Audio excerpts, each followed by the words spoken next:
And great, there's the recording. So here we are. It's 5 p.m. in the UK. It's that special day of the month, that special Thursday. I see so many familiar faces and I see some new faces too, and you are all equally welcome. This is not supposed to be your usual conference, right? We do things a little differently. That's why we've all got our cameras on. That's why microphones are welcome. That's why we want healthy, wonderful debate in the chat. I'm audio on my phone and I'm on my laptop, so hopefully that's not disturbing people too much in terms of the audio. Unfortunately, my audio is not working properly on my laptop. So the rules of the game are pretty simple, really. We're not here to be the smartest. We're not here to be right. We're here to rise and learn together. We're here to support one another. And most of all, we're here to be kind, because there isn't enough kindness in the world. And so let's create a little pocket of it here. And we're all global citizens, and we care about very similar things. And though our angles and our lenses might be slightly different, that's the wonderful part as we get to know each other. Before I hand over the reins, and my goodness, we've got a packed agenda tonight, 8 external contributors, and we will keep the session open until every single person has contributed what they want to add. So you won't go away thinking, I wish I could have said that. You will have the chance tonight. We'll come back to this screen again in 2 hours from now, just under, so 7 p.m. UK, and we will keep this going. Speakers, we've got the blue sky timer, so that will be our guide tonight to keep us on track. So we'll pin that later on, and you'll just keep an eye on that with us.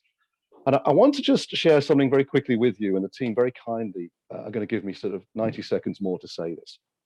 We have launched what we think is a very worthwhile initiative. Some of you know about this. Some of you, it'll be new onto your radar. I'm going to share my screen just very briefly and show you this page of our website. So it's just on mkai.org. I think a few of you have probably been there. You know, there's a lot of useful things that, you know, many of us do, big or small, to contribute to the work around artificial intelligence to make it fairer and more inclusive and less harmful. The approach that we think we can serve best at is to potentially, we hope anyway, build the largest and widest diverse focus collective to work on AI risks. There's many experts. Look, there's great experts in MKAI, but we feel that's what's not being brought is the breadth, excuse me. So this is, I'm just going to post this now on the chat. So this page here, you don't need to read it all now, but this is where you can let us know that you want to get involved, and we are building this community. There's going to be educational plans that go into it. We're going to be having some wonderful partners for it. And we're going to be working, we hope, with some great companies and governments who want to jump, across the chasm towards better AI, and some that work in high risk. We're in cohorts to do this. It's a lot of fun. We're going to make, we hope, impact, small or large, but hopefully larger. And you never know. We think that we just might be the single most important community in the future, working on some of the most important AI. That's our dream. So we need everybody, right? We've always said this, we need you. So if you can go ahead and just pop your details in there, just 3 fields, the privacy policies there, but hopefully those who know us by now that, we're very, very protective and careful with you and everything that you work with us on. But all you gotta do is just pop that in, and then we'll get in touch, invite you to a call. You can learn more about it and see if it's for you. There's no cost to get involved, and we're planning to make it a Web3, a DAO, all these wonderful things, and we're planning to contribute to everybody, financially that gets involved in the future. Yeah, we're hosting on Slack for now. I'll just pop that in there again.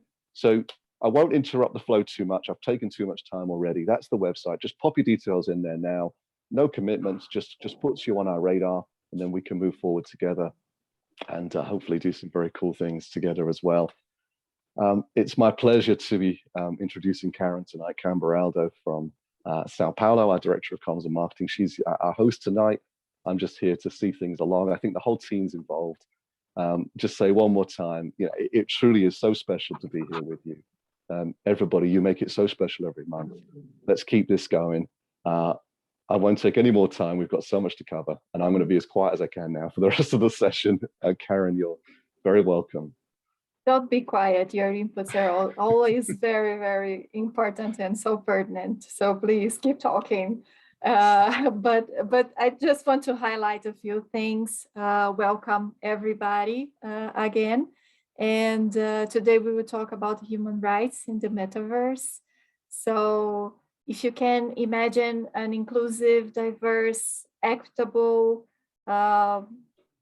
place, world where difference is celebrated and valued, this is MKAI, and I invite you everyone to join us and strengthen these values. I think Richard talked very passionate about who we are, and I just want to highlight that everyone is really welcome to join us. We are inclusive to anyone who supports our causes, regardless gender identity, technical background. We really want everyone to be part of this conversation. And I also want to highlight that this event is made possible by Data Reply, Skills Hub MK, and our esteemed partner, XRSI, which Christina is representing today in our first panel. And of course, this marvelous team. Richard, you know, you said beautifully how what these team means to us. It's just you know, lovely. And well, MKAI has also joined forces with UN Women to implement the Women's Empowerment Principles, which are a set of standards intended to drive real change and empower women leaders. So that's it. Let's start our event. I'm really excited. If you joined us a little bit earlier, you could see the enthusiasm and everything, every words and every questions and every discussion that we were having, and it was really cool. So you know, just a little taste of our event. So it's going to be wonderful. So I'm going to hand out to Jerry. So Jerry, the stage is yours. Thank you, Karen. Good morning, afternoon, or evening, and welcome panelists, members of MKAI's global family, MKAI champions and guests wherever you are. Those fellow philosophers amongst us who think you might be here. Friends, we think we've put together another fascinating and insightful event for you, and we really hope you enjoy it. I know we're going to be pushed for time, so I'll be as brief as possible. We have what we believe to be a truly incredible lineup of distinguished panelists for you, all of whom share our values and prominently feature on the MKAI list of people we love. I'm so excited. First of all, I'd like to introduce Christina Parker to you all. She's kindly agreed to prepare the ground for us with definitions of the metaverse and, in this context, safety. Christina is a TED Talk speaker, a celebrated digital policy innovator and consultant, has advised many of the most well-known enterprises and organizations, is the author of The Power of Digital Policy. This seminal work is available in all good bookstores and probably one or two bad ones. She's XRSI's, the Extended Reality Safety Initiative's Global Digital Policy Advisor. She's the chair and executive lead at the Metaverse Reality Check, the principal of Native Trust Consulting, LLC, and she's kindly agreed to prepare the ground for us now. She'll also join us for our second panel discussion, live from Washington, DC, I think, Christina. Thanks so much, Jerry. I feel like you should get paid by me personally to speak to my mom and give me some props there. I don't think she sees me as that, but love the introduction. Thank you very much for your kindness. So let's all actually start with a definition of what is the metaverse. And of course, in the interest of being a part of this community, contributing to the community and having an open dialogue, I think the one thing we can agree is that there is no single definition. And so I'm going to propose my definition, and I'm curious to hear about your definition, not just what theoretically it could be, but maybe why you think it should be different. So always open to that conversation, and I want to start out without preamble because I think it is important. So for my purposes, the way that I define the metaverse is really a manifestation of actual reality, but one that is based on virtual worlds. Sometimes I know that we kind of think about it as the Matrix, or we think about it in terms of some of the games that have been played to date. That's fair. But when I think about the metaverse, the things that I always think about as having be unique to the metaverse is that it's always on, meaning that it exists in real time. Unlike a game or maybe my viewing of the Matrix, I don't just pause it, leave it, and then come back to it. Rather, it's ongoing constantly. It's not something that I pause and come back to. Also, the metaverse spans the virtual and the physical worlds. And we've already been talking about that this morning or this afternoon, which is where does myself end, if at all, and where does it start to be a virtual manifestation of self, or is it all the self? So I'm very much looking towards that conversation that we're going to have today. But in my mind, the metaverse spans those virtual and physical worlds, as well as multiple platforms. So one of the comments that we already heard this morning is the ability not just to exist in the metaverse, but to move between metaverses, having standards that allow us to transport. So allow me to throw that into the definition as well. And also the fact that within the metaverse, we have virtual identities, the presence, if you will, of an agency, as we've been talking, including things like peer-to-peer interactions like we're having right now. But we also have the ability for transactions and a lot of user-generated content, as well as world building. So lots of really great things that await us in the metaverse, but also an opportunity before we start to fully bake things and cement them in to think about what types of safeguards might we need? And ought we to maybe put together some policies right now so that we can preemptively ensure human rights as we define them going forward? Or is it okay to go ahead and just build, hoping to look back and self-correct as the need arises? We already heard this morning a comment of we've messed things up in Web 2.0. Let's kind of learn from our past mistakes and start to shape the future in a positive way before we mess things up. I would personally echo that wholeheartedly. I believe fundamentally that when we talk about safety in the metaverse, it's not just safety, it's safety and privacy and inclusivity and accessibility and all of the things that are currently covered as human rights under the Declaration of Human Rights as emphasized and translated by the UN. And so to me personally, when I think about safety, it means not just physical safety, the ability to be safe from being hit on the head or being harmed in a sexual way, but also being safe in terms of psychology, neurology, the ability for a child to understand that they can't fly in the physical world because they can fly in the metaverse. The fact that, I'm not going to be accosted and groped when I walk into a room within the metaverse, and I'm going to actually be physically uncomfortable, right? So it's the same type of safety and being that I expect in my home right now, that I expect when I go to the grocery store, that I expect when I hopefully walk down the street at 2 a.m, knowing that if something bad is going to happen, there will be a policeman or somebody else in the community that's going to raise their voice and say, hey, that's not okay. Let's stop that from happening to you. And so I would hope that as we talk about the metaverse today, that we can actually have this conversation of safety in much the same way that we talk about safety in the physical world, which is free of harms, whether they be physical, psychological, or other types of harms.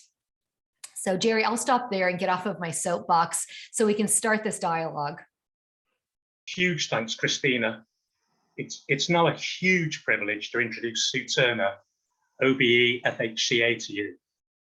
Last year, Sue was awarded the OBE, the Most Excellent Order of the British Empire, awarded by Her Majesty the Queen, in recognition of extraordinary contributions to the country for services to social justice.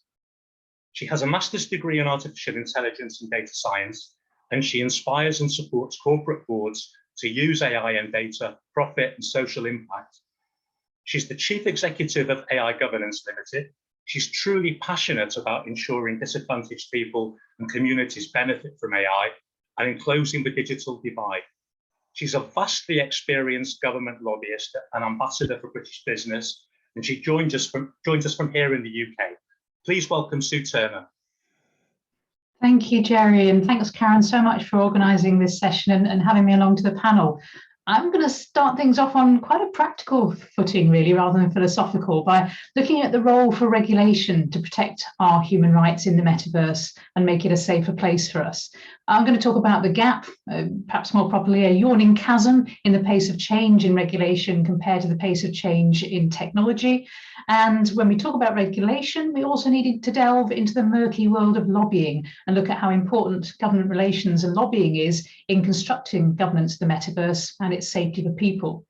I've spent my career growing businesses and not-for-profits, with my early career spent in communications and government relations and PR. But I really wanted to know more about this rapidly changing world of technology, which is why I did the master's degree in AI and data science. It was a conversion course specially designed for people like me with no maths and science background. So if you know people like this that are interested in this subject, do encourage them to look at these sorts of degrees. During the master's year, I learned to code, understand technical aspects of AI, and I realized that although people like us think about the ethical and governance implications of AI and the metaverse, very few businesses were. They're focusing on technology as tools to make money. So I set up this business to inspire organizations to use AI with wisdom and integrity. And I work a lot on how we can try to get regulation to be effective in this new tech world. And I've been really encouraged by the activities of MKAI, which I think are absolutely spot on. So the pace of change in technology is amazing. We all know that. And as we've already said, the lessons of Web 2.0 and social media show that current attempts at regulation, before we get anywhere near the metaverse really, are struggling to keep up with technological advancements. Research back as long ago as 2011 noticed that legislation and regulations couldn't keep up with the pace of change in technology, and they called it the pacing problem. And countries all around the world are suffering from this pacing problem. Just this week, the UK's Children's Commissioner said the safeguards that are second nature in the offline world, so things like protection from predators, abuse, and so on, often do not extend to the online world. Now, we've seen from a decade of internet development that regulators are only now looking at regulating social media platforms. They're finding it very complex, full of tensions and trade-offs. And for the metaverse, therefore, we can expect uses of and business interests in the metaverse to run far ahead of regulation, possibly for years to come, and for damaging practices that impact on our human rights to evolve very rapidly too. For example, threatening to erode the right to freedom from discrimination or the presumption of innocence. Unless the power players in the metaverse voluntarily self-regulate and get to be brilliant at things like content moderation, I'm afraid I am uncharacteristically pessimistic about the prospects for human rights in the metaverse, at least for the next decade, until regulation perhaps catches up. Karen, we were talking earlier on about visions of what the metaverse might be. My vision of the metaverse is that in the not too distant future, we'll have highly convincing experiences in this new space. I'm based in Bristol in the UK, where we have a world-leading company that for several years now has had technology that can give you the impression that you're touching something when actually your hand is in midair. In the metaverse, my vision is very soon we'll be able to touch, feel, see, hear, and speak without clunky headsets, perhaps through some new type of projection. And that could be really great in benign environments where social norms are strong and incorporate human rights. So, for example, in business to onboard new recruits and for training. But many tech businesses from Meta onwards have realized early on that tapping into human psychology and behavioral insights is a key part to their business model. And because of the techniques they use, very soon we'll be able to inhabit this really real fake world of the metaverse, a world where we're nudged to stay longer, to spend more time and money, where we're also disinhibited and will do things that we wouldn't do in real life, just like we see with trolls online today, but in so many more dimensions and with so much more potential to make us feel unsafe, not least because it's so immersive and feels so real. So in this metaverse environment that creates new social norms that are not aligned with human rights, this has the potential to feel like a very unsafe place. Now, most businesses, of course, are not yet getting involved in the metaverse, but those that are investing large amounts of their research dollars in experimenting with what it could do. And because these are large businesses, they have very slick, high-functioning government relations teams. And these teams know far more about the direction of travel of the metaverse technology than the regulators in different countries. Look, I know from my own background in the lobbying world that when you are involved in designing the regulation as a business, you have a lot less to fear from it. So it's no surprise that big tech companies use their power and influence to lobby for the regulation they want to see and against the regulation they feel would damage their business. Facebook, Meta, spent over $20 million in lobbying in 2021 alone. By contrast, regulators have very few people who are knowledgeable about the latest technology. They can't pay enough to get the real experts on their teams. So what do? Well, they set up arm's length expert groups to give them advice and let them know what's going to happen next. And of course, the big tech companies send along their experts to share some of what they know, which means the only way regulators get close to the gap of knowledge that there is by tapping into the information and messages from the very companies that they're supposed to be regulating. So you might say, well, why don't regulators turn to academia for independent advice? But that's flawed too. Firstly, academics don't know all the business tricks that are being developed. And secondly, they're not necessarily independent. Alphabet, Amazon, and Microsoft hired 52 tenure-track AI professors between 2004 and 2018. So senior academics may self-censor if they think they might be joining a business anytime soon. Corporate affiliated researchers published over 50% more AI research papers than academics in the US in 2018. And big tech companies have massive influence as sponsors of conferences that many academics rely on for publishing papers and giving them airtime.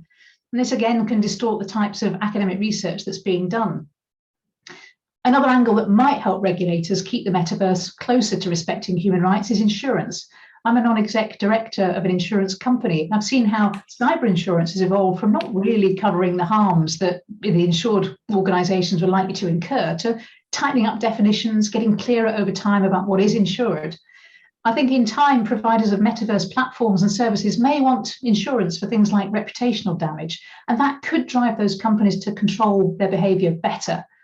But for now, there is this massive gap in knowledge and therefore power between tech companies and the supposed regulators of the metaverse.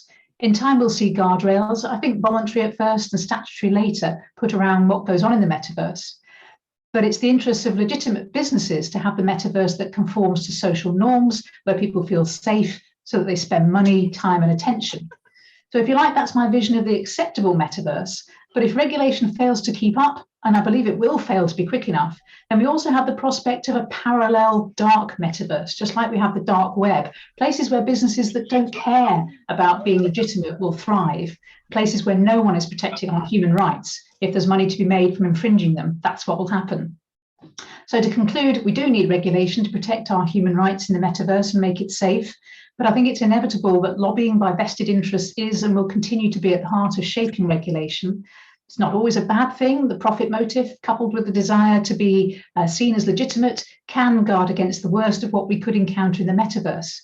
But regulators need desperately quickly to develop their own independent expertise. Otherwise, they won't be able to stand up for us as citizens, and they will be outpaced by those that spot the opportunity to make money from that dark metaverse. Jerry, handing back to you. Wow, thank you. A lot to think about there. Ladies and gentlemen, we'd now like you to meet Nova Lorraine. She's joining us from New York. She's an award-winning couture designer, an author, twice award-nominated podcast host, as well as an advisor for fashion and lifestyle brands and startups. Nova's a poet and storyteller at heart, the founder of Rain magazine, and has found success in her newly released book and podcast, Unleash Your Supernova. Before launching the Pink Kangaroo podcast network, Nova has expanded her digital pursuits into Web3 as the founder of Raindrops NFT Art House and as a strategist for NFTs, DAOs, and the Metaverse. She's also the co-host of the Crypto for Creators podcast.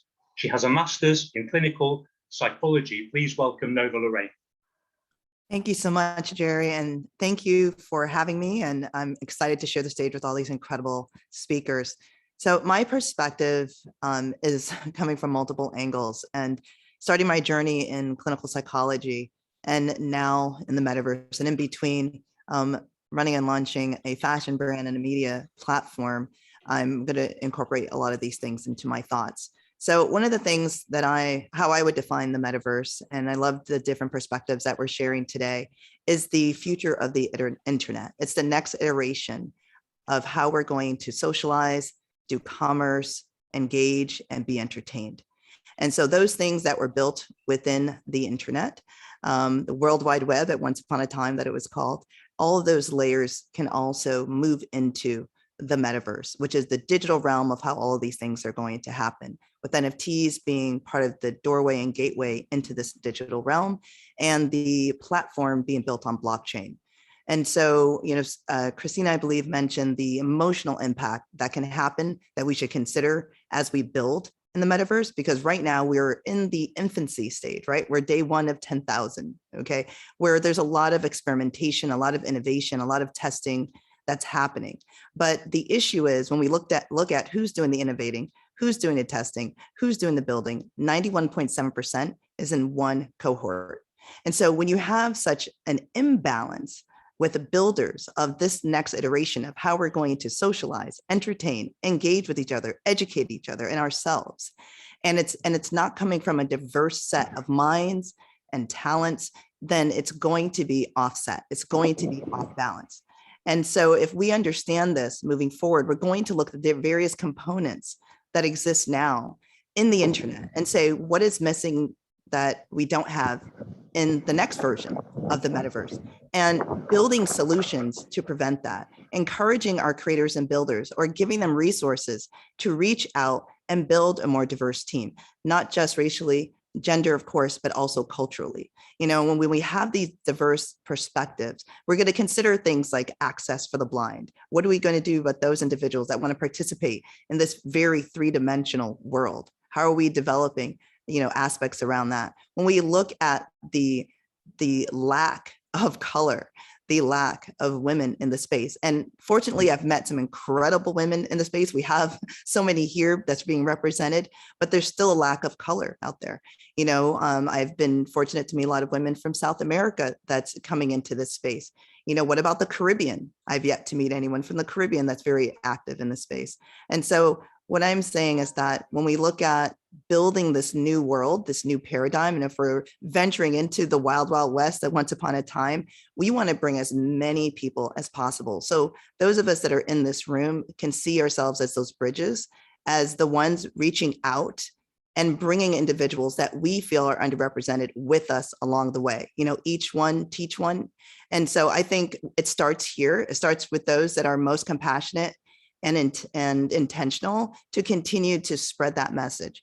One of the things that I'm not hearing a lot of speak about or talk about is mindfulness, right? When we go above the bubble and we remind ourselves that if we are able to apply these general principles of mindfulness, what includes non-judgment, what includes compassion, it includes emotional and mental health, it includes well-being. And if we're building these things within each of these worlds, because now what we're looking at with the metaverse, we have these big centralized metaverses, and then we have all these micro metaverses. And then of course, each company is going to have their metaverse, each person's going to have their metaverse. It's almost like, okay, is it going to be the next social media?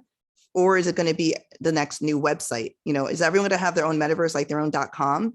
And then, or are there going to be a combination of those? When we look at how the podcast industry blossomed, most people are tuning to maybe 5 or 6 podcasts maximum, where we're seeing new metaverses being developed each and every day. You're going to see individuals tuning to or being a part of 5 to 6 metaverses a day. There might be their company, there might be a personal, there might be a community metaverse. And so when we're looking at this, what we want to do with these builders initially is 1, increase the diversity across the board, 2, increase the education about mindfulness, about sensitivity, about disability, and saying, I'm going to challenge you builders to incorporate these things within your worlds as you're creating. It's more than just a really cool building. It's more than just a well-dressed avatar, though I love fashion. When we're creating these events and we're creating these spaces that we're going to do commerce in, and again, we're so early, which is a great thing because we can move forward with this intention. We can move forward with these policies if we need these policies. I mean, the builders that I'm coming across are very much on a mindset of collaboration, co-creation, rising together, abundancy, prosperity. But as the space continues to grow and more people adopt to it, we're going to have various intentions that are coming into the space. But if these initial builders are setting the foundation with compassion, with mindfulness, with diversity in mind, and then those that are coming on board, that's the culture that's built. Right? That's the tribe that we've created. So I think that, You know, we know that there are some issues there. I think what's exciting is that we are so early and that we continue to bring people along the journey with us with this intention of human first, because when you get excited about technology, which they're just tools, we know that hammers can break or build. And so not going in naively saying, oh, we're just building this thing that can also break lives. How do we build the parameters and the safety nets around it so it's helping more than hurting? How do we create these human-centric approaches to all of the innovations that we're creating? You know, a lot of people have come in, made a lot of money, and have left, right? And so what we're doing, those that are going to sustain themselves and sustain their projects in this space, these are the individuals that can make a difference and creating a whole new paradigm, you know, something that we all would want ourselves and our children to be a part of. That's wonderful. That's wonderful. I could just sit here and listen to you the whole day, you know, it's so much food for thought. But I want to ask Jerry to introduce our two more panelists so we can start a discussion around our main question for this panel, that would be, with obliviousness, deception, and confusion, is it possible for the metaverse to be a safe place? So, of course, we already started the conversation, but Jerry, could you introduce us to Eve and Will? Sure, please? Friends, Eve Loganova Parker hails from Amsterdam and joins us from Alabama, I think. She has a master's degree in PR and marketing and is the founder and CEO of Eveness, an XR, VR, and 3D turnkey solutions provider for remote work, team collaboration, virtual events, and training in the metaverse. She's the Global Chief of Commercial Officer of Women in AI. Last year, Eveness scaled to the US and now builds its own virtual space, a so-called metaverse for social collaboration and learning.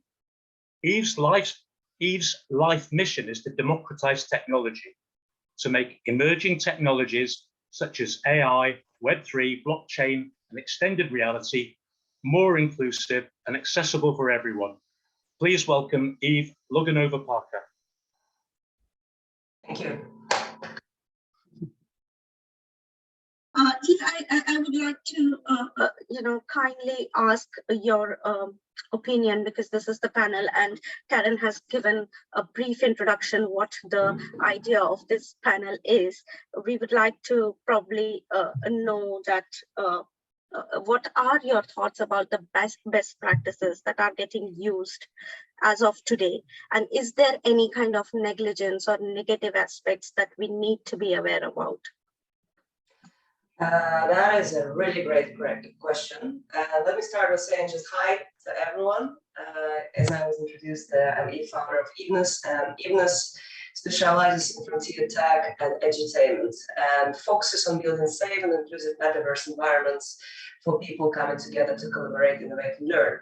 So with this in mind, we started in 2020 in the Netherlands, scaled to the States, and for the last 2 years, we've been working and conducting research that started with digital transformation. Well, we all went through that, and led to very significant discoveries. We learned that the ways people create, learn, and earn were also changing. So the technology. Undervalued VR, XR, AR technologies during the last 20 years have rapidly started coming into the spotlight last year. The pandemic, the announcement by Mark Zuckerberg about Facebook becoming Meta, the ever-increasing computer processing power and AI capabilities showed us the possibilities and the need for borderless connection and remote collaboration. As we moved forward, we learned from our surveys and interviews with many people on culture and behavior shifts and people at work needs that people actually find the following items as extremely important. And let me just look at my slide to name them to you as they came as a priority. So they show to us that accessible and inclusive design of solutions, whether it's Web 2.0 app, Web 3.0 app, Metaverse, name it, any digital virtual solution that is there needs to be accessible and inclusive. They highlighted that security and data privacy is a must. It's not just good to have anymore. They also showed that in-person virtual experiences and ability to collaborate, work, even prototype in virtual setups is what they find important for us as a support for their everyday missions. According to their preferences to learning in the virtual world, they said that personalized and adaptive learning paths is what they value most. Not the standard academia type of setups where you have to follow what is given to you, but you can define your own path and learn what you find the most interesting. Passion-driven education to employment path was also linked to that answer about learning, because you want to be excited about your work, you want to work on some heavy projects. And to be honest, in the current situation, we don't have the necessity of working for someone anymore, only if we're excited about it, because we can easily make money on NFT, art sales, or crypto exchange. Well, maybe not necessarily this period of time, but eventually we'll go back to bear market. So people started thinking, okay, do I want to spend my life doing stuff that I just was forced to do? Or can I do something with my life that makes me excited about? They also mentioned verification and digital credentials. So when we talk about ownership of digital identities or even certificates of completions of their courses, they said it's very important to have this transparency and also interoperability, that they don't have to put a lot of passwords traveling from one platform to another, but it can be seamless. They can just jump and go from one space to another. Also, they mentioned, which is a normal thing, tokenize and incentivize from e-commerce to learning and engagement, where people also want to get something in return and then be able to spend on something that they like to spend on, whether it's a virtual t-shirt for their avatar or a new learning course. So saying that, the key outcome is that human-centric and community-centered designs are key. At the last event of the decentralized series that we organized by Ignis, you can see the decentralized series link on our website if you want to join. We had a keynote speaker, Jutta Treviranus. Jutta Treviranus is award-winning inclusive design professional. She is director of the Inclusive Design Research Center and professor at Hogan University in Toronto. She shared her concerns about the current developments in the Metaverse field. She said that during the past 20 years, many methods and tools, and when she said the past 20 years she knew of, she was involved in building them, right? So many methods and tools related to inclusive and accessible Metaverse spaces were made available. Yet we don't see the application across industry, and I couldn't agree more with her, because it's very frustrating witnessing that fast commercialization, prevails, and that the builders and creators and founders, while rushing toward impressing the investors with new features, they simply forget that they need to build responsibly and ethically, and according to data privacy and safety standards, and they need to be challenging their AI algorithms and data sets to prevent spreading bias, and they need to be incorporating tools for people with different health conditions and needs. So that is kind of a neglected factor, and you address that. And these design mythologies that were created also justify the rise and reach of user experience in the last couple of decades. This evolution in design thinking also goes on to prove how important the end user has become. Therefore, today users should be, I think, at the center of every design research, as well as its outcome. And human-centered design in particular, and community-centered design at large, have started putting people at the center of product, creative, and systems design. And this immersive approach enables empathy and a clear understanding of where the problem truly lies. And that, in turn, enables insights on how to deliver breakthrough solutions and targeted responses. So how can we build Metaverse as a safe, secure, useful, and joyful place to be in? That is what the question actually links to the most. And I would like to show you an image if I can, with the help of Karen. Yeah, of course. Alex is showing us. Okay, thank right you. Now. Okay. Just in case it's hard to see, and it may be the case, I couldn't find it in high resolution. This is an image created by John Radov, CEO and co-founder of Beamable. So you will see there the 7 layers of the metaverse. At the center of it is infrastructure. That's how we ensure that the performance is stable with 5G, Wi-Fi, 6G cloud, let's say GPUs, materials, everything that we put in order to create the foundation. Then we have human interface. That's what I find most matching with the inclusion by design, because you use certain devices to access those metaverse spaces. Mobiles, smart glasses, wearables, haptic, gestures, voice, neural, various outfits, and devices to really be immersive or be in that space. Decentralization as a third level, it's edge computing, AI agents, microservices, blockchain, and every one of you who is part of MKAI community or who is the one who wants to become a member and is a professional in the AI field knows that AI goes hand in hand with Metaverse. Maybe we don't see that yet, but eventually it will spread across not only virtual spaces, but the interoperable metaverse, the metaverse space. So now we look at spatial computing, 3D engines, VR, AR, SR, multitasking, UI, geospatial mapping. That becomes another layer of empowering the magic, as I call it, so to create those experiences. And creative economy is the next level, design tools, asset markets, workflow, commerce.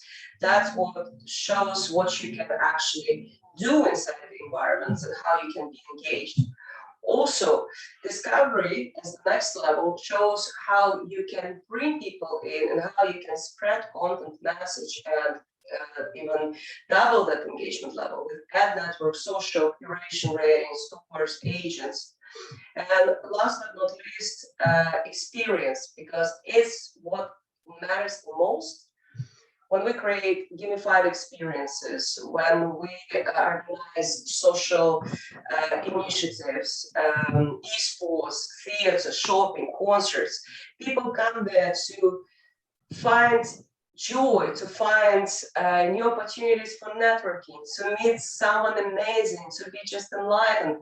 And experience as the biggest bubble shows that we need to focus on every, of course, single level when creating metaverse, but we should focus on experience, and that comes with human-centric and community-centric design. So to finish this little introduction to the levels of metaverse and human-centric and community-centric design, I would like to say that it's not only the builders and creators of the metaverse spaces that should be responsible for our seamless experience, our safety, our security, our joy. And they are not the only ones who are the guardians. Everyone at this call right now are the guardians of the metaverse, are the guardians of AI algorithms, and the guardians, as I call it, that human-centric hybrid galaxy that we live in. We put together a physical world with virtual world, and we managed to figure out how to jump from one to another and make it efficient for us, make it joyful. But we always should stay alert and be sure that if someone suggests something with biases, with discrimination, with whatever form of disrespect, we should be the one to say no to that and show the way that is right. Thank you. Thank you, Eve. The final member of our first panel, last only because he's a guy, and absolutely not least, please meet William Richmond Coggin. He read jurisprudence at Oxford. He joins us from the UK. He's a director of Freeds LLP, a leading national law firm. He specializes in data privacy and high-value, complex technology disputes. He's a solicitor advocate called to the bar, enabling him to conduct trial advocacy up to Court of Appeal level and has chaired the Solicitors Association of Higher Court Advocates. Please welcome William Richmond Coggin. Hi, everyone, and thank you very much for having me. It's amazing to be here just listening to all of the very informed and insightful comments that people have been making so far. As a lawyer, I suppose you would expect me to sort of come in and bring the legal perspective, and I am, but I think maybe not quite in the way you would expect. The reality is that law is a very imperfect tool for dealing with the sort of issues that we're talking about here. There have been laws around the sort of harms that we're talking about for absolutely ages. And if you'll forgive me a very brief diversion, I think you know it's important to look back when we talk about human rights to where it began. You know, it was the aftermath of the Second World War when the Universal Declaration of Human Rights was put into effect, and that was a response, among other things, to the absolutely horrendous abuses of human rights that happened during and in the lead up to the Second World War, and in particular for the area that I'm interested in around privacy and personal data. The misuse of information about citizens in Germany that enabled very discriminatory treatment to happen, ultimately, you know, resulting in the Holocaust. And these were recognized to be abuses that should never happen again, and that they trespassed across rights that, as the Declaration said, were intended to be universal. You know, they were intended to be rights that were available for anyone who was a human, regardless of any other characteristic. And that is such an important and fundamental principle. And it's one that in practice is very difficult to uphold. So that Universal Declaration in 1948 is sort of one of the longer lived pieces of legislation or treaty making, in the sense that those fundamentals haven't really changed very dramatically over the intervening period. But what has happened is that when those principles come to be applied in practice, they're tested, and the way that they're tested is people bring challenges, and they bring those challenges in courtrooms to try to get clarity about what that broad principle means in a particular hard case, you know, where there's a particular issue that engages for the first time, perhaps, with that principle. And it's happened around the media. So you've seen disputes about newspapers publishing in circumstances where they assert their right to free speech versus another individual's right, they say, to privacy. And that's where some of the very earliest cases around privacy arose, where newspapers sought to publish information that individuals said was not in the public domain or public interest and ought to be kept private. And over time, as technology has emerged, cases have been brought about new areas, new intrusions. So you have litigation about cookies and the placement of cookies, and whether that is an invasion of privacy, or whether that collection of personal data is something which ought to be permitted. And the GDPR itself is explicitly an emanation of human rights legislation. It's explicitly an attempt to codify that very broad principle of the right to a private and family life within a more complex framework that's directed to technology and the commercial exploitation of technology.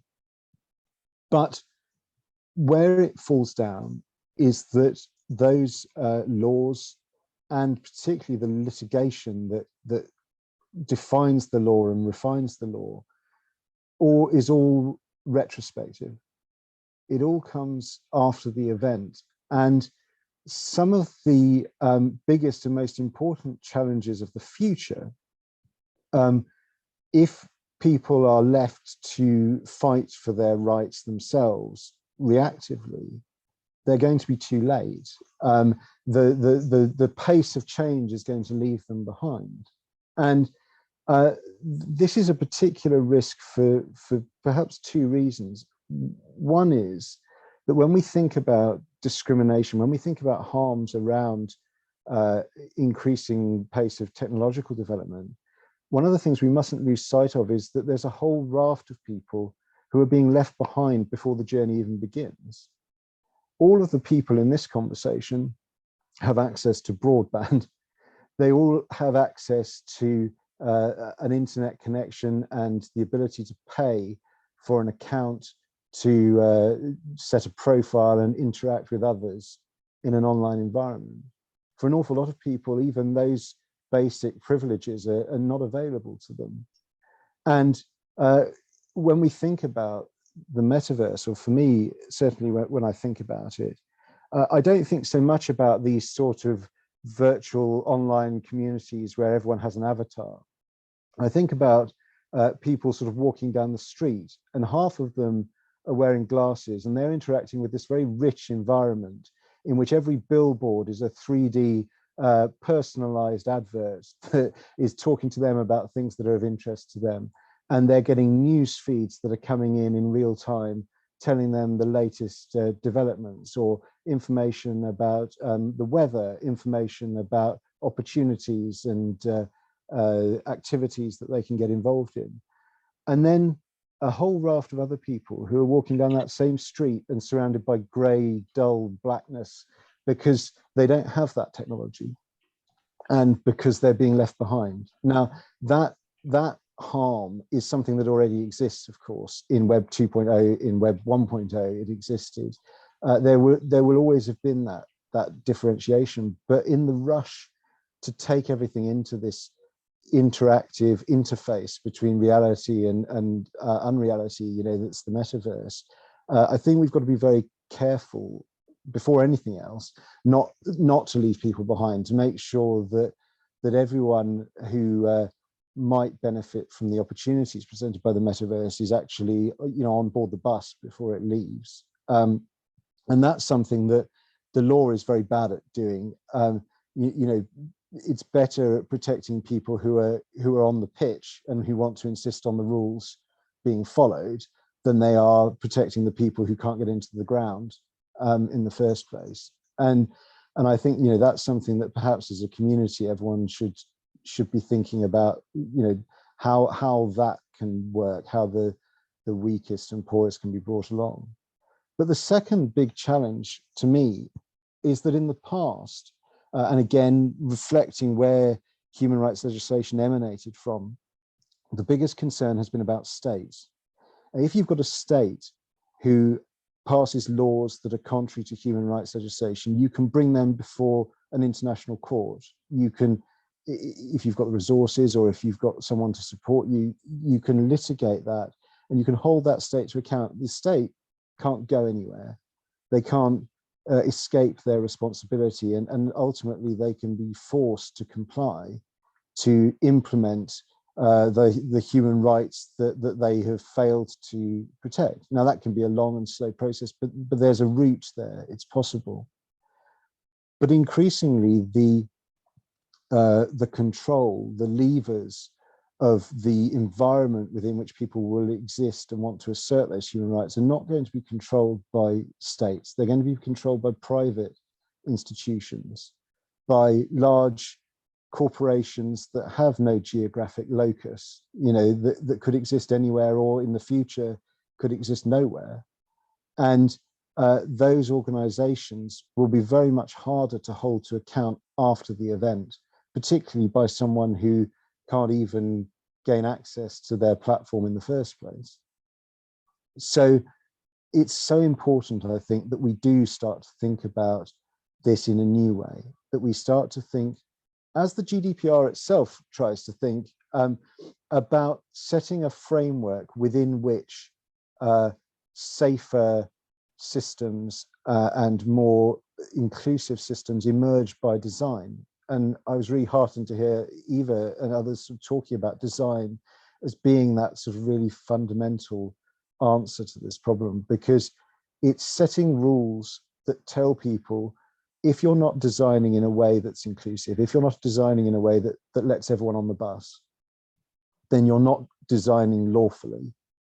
And at that early stage, before we ramp up, before we rush to put on our headsets and all get sort of immersed in the virtual world, you can actually hold people to account, and you can bring some of that inclusivity, some of that safety in at the design stage, so that once people actually enter the environment, they can have confidence that they're entering an environment that's been designed for those rights to be asserted, for those rights to be protected, and for every individual to have an equal chance to participate in the benefits that flow from that.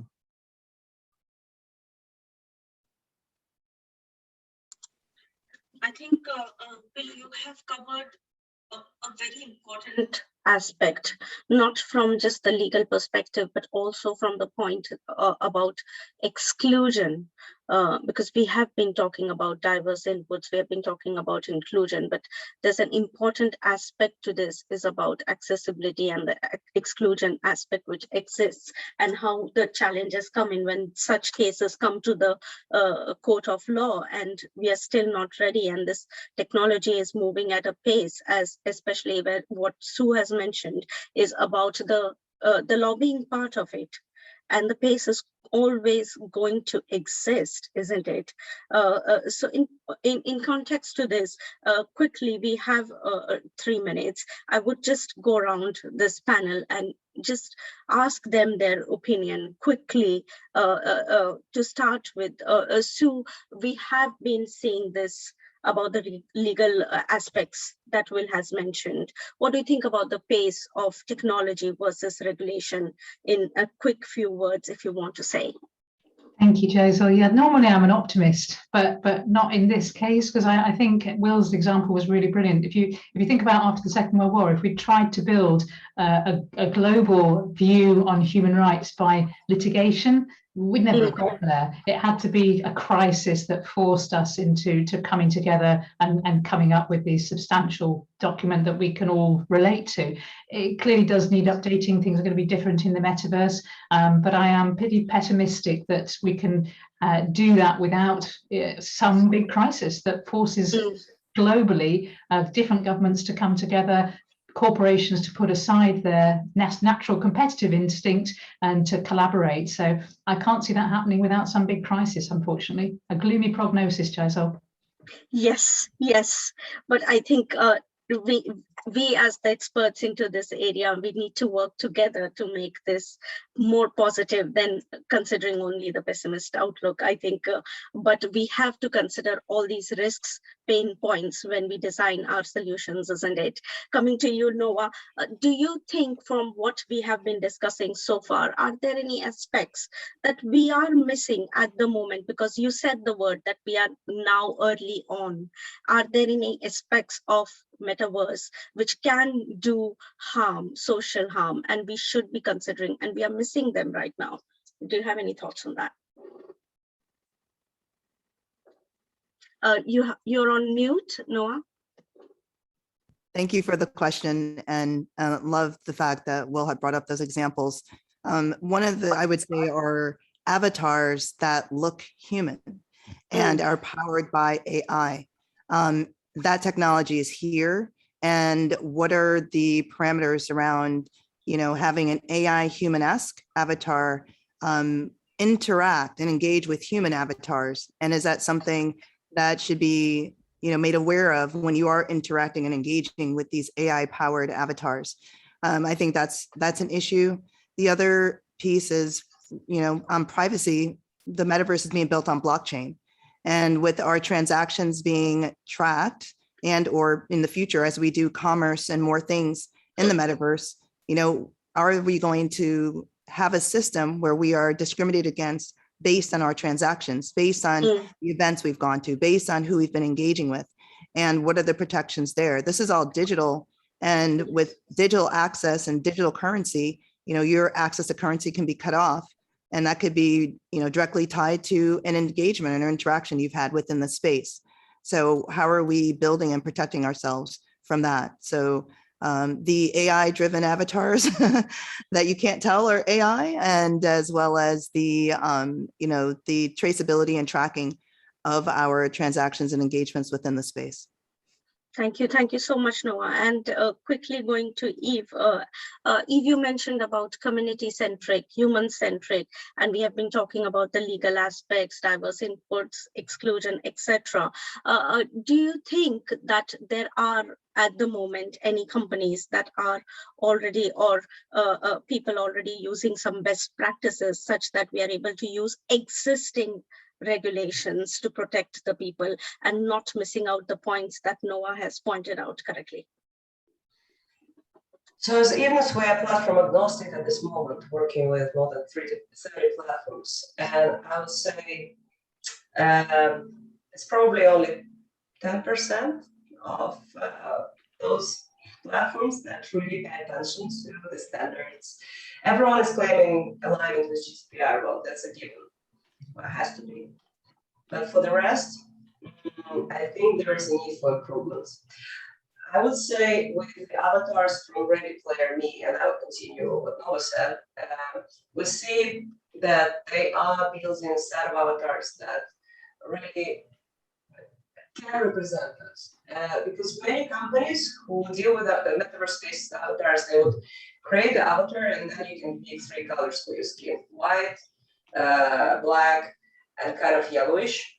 So then you go like, okay, well, if there are more than 50 shades of black skin color, then how can you really truly be represented in the metaverse? So then you will see the scales appearing where you can literally find that RGB color to match your skin on your avatar. And this is the progress. You see more and more developments.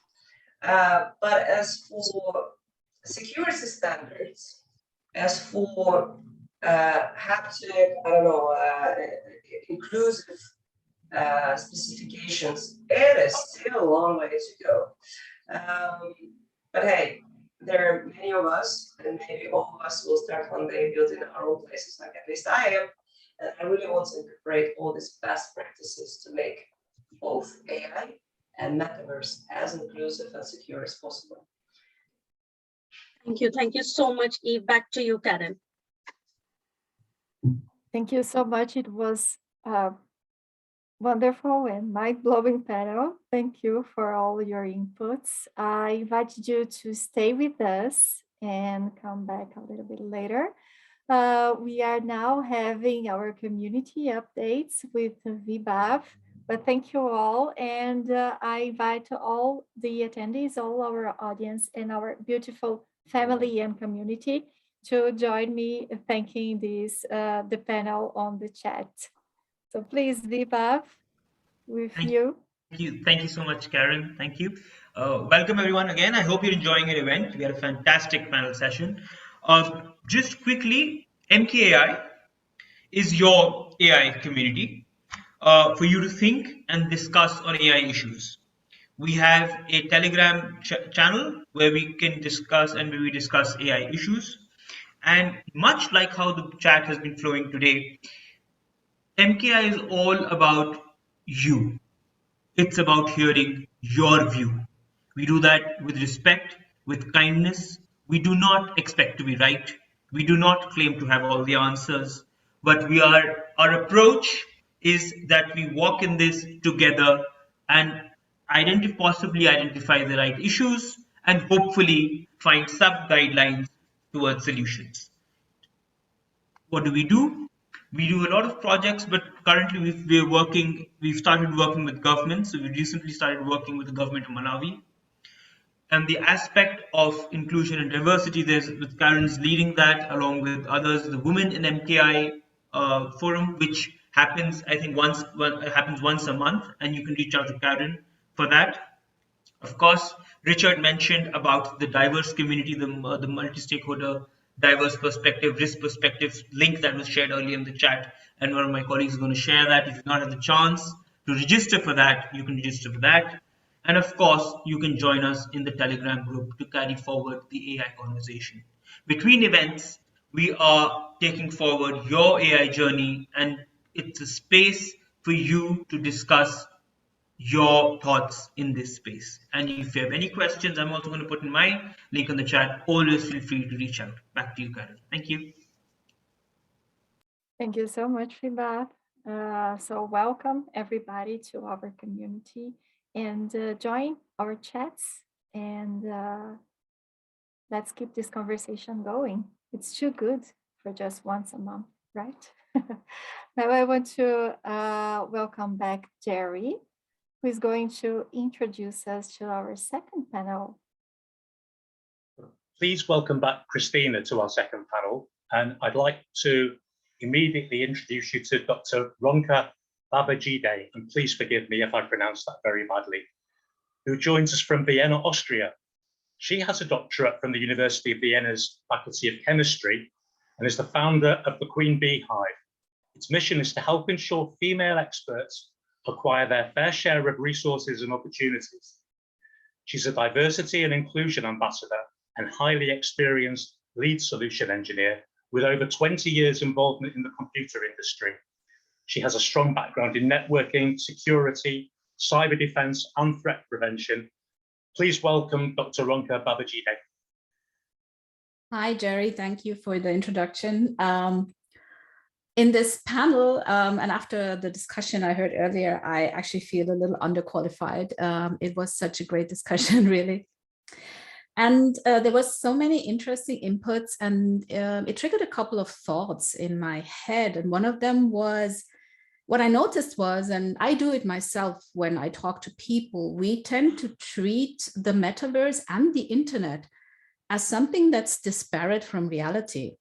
And that does make sense because it became part of our lives only like maybe for many people, only 20, 30 years ago. But what I feel is that where we have to go is we have to start moving into a world where we see this as a continuum, because we have real life, then we started using the internet, and people do that to different extents. And also the internet is evolving. And what the internet is evolving to now is the metaverse. So that it's not we have the internet and then we have the metaverse. So, and what that means to me is that what we're doing is we're carrying the problems we have in the internet now into the metaverse. So there were a lot of great inputs about what kinds of problems women face, how inclusive the technology is, and what we have to think about. And I think it was Nova who already mentioned that we have to fix Web 2.0 first. And that is true, but we cannot pretend that these are two different things. When we are fixing Web 2.0, at the same time, we're making sure we're creating the basis for what is going to be the metaverse. And the other thing I was thinking about was what the metaverse is to me. So when I was younger, I loved reading science fiction. And one of the books I read, obviously, was Snow Crash, where the metaverse basically comes from. And I think for me, the metaverse now is more something like Will mentioned, you know, this continuum between reality and augmented reality, and the possibility to include this information feeds, additional input into that world you're walking in or you're living in. It's not, we tend to think of the metaverse in terms of like playing online games and these things. And I think the reason for that is that these companies like Meta and you know, these big gaming platforms have kind of managed to make us believe that that is the metaverse, but it isn't. It basically, those places are places you can go to and have a certain experience. That's not, in my opinion, that's not the metaverse. The metaverse, very much like the internet is doing now, is going to be something that has that will be in a relationship to our real life, where we get information from, where we put information in, and it's going to be something we do on the fly. It's not a place we're going to go. That's what I think I'm trying to say. And in terms of the whole diversity discussion, one thing, of course, is women in technology. And this is a topic that I'm very passionate about, and I'm a lot about diversity in tech. And the reason, of course, is, and as we all know, is that we need to make sure that the technology that we develop is developed by people who have different mindsets and different inputs, and to make sure it represents the whole of society. But even if we manage to bring in women and underrepresented groups from the population that is now in the internet into the development, we still have to understand that a big chunk of the world is not on the internet. If you look at Africa, a big part of Africa is just not in the internet. So we have no idea what they would need in terms of resources, in terms of technology, what we could actually do in the internet, even in internet, because we're not even talking about the metaverse. What is it we could give them to augment their lives? So this is something I was thinking about, that we have to remember that no matter what we discuss here, we are talking about a small part, very privileged part of the world that is now accessing this technology and is developing this technology. And to be sure that what we are doing now will benefit everyone is a task that would mean that we have to start a conversation with all these communities that will be using the metaverse or the internet later.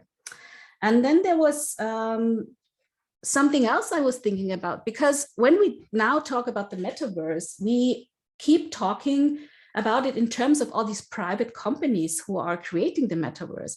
But there's one thing I want to put up for discussion, and that is, shouldn't the internet and the metaverse become something that is like a base need for every person, like health, roads, energy, something that the government has to provide to a certain level, because it becomes so ingrained and necessary for our lives? So, because if the government took over a part of the responsibility of delivering those services, there would also be more control in terms of regulation and those things that we could have on this technology. And then, because I do feel that it will always be hard to stop these companies from taking our data, creating spaces that are unsafe, we could at least have like a base augmented virtual reality metaverse that is accessible to everyone,